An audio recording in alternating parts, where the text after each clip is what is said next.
Be-Volunteer je organizácia, dobrovoľnícka organizácia, ktorá združuje dobrovoľníkov a dáva im dobrovoľnícke príležitosti v športe. Takisto ich aj vzdeláva neformálne a tým pádom ich rozvíja.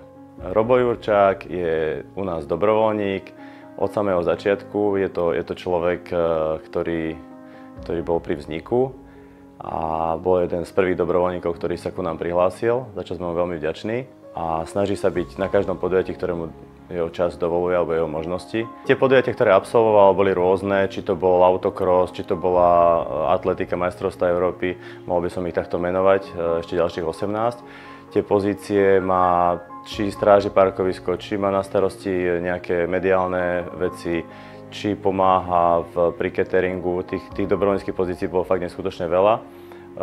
Vždy sme s ním spokojní, vždy sa snaží proste odviesť maximum. Na medzinárodných župných hrách Robert pomáhal ako prekladateľ, alebo respektíve tlmočil z poľského jazyka do slovenského.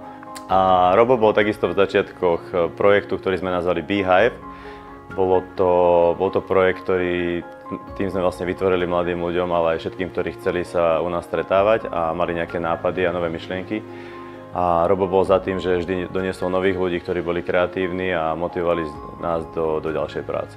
Milý Robo, ďakujeme ti, že si s nami od začiatku a že svojím príkladom motivuješ iných k tomu, aby sa stali dobrovoľníkmi. Pokračuj v tom, ďakujeme ti.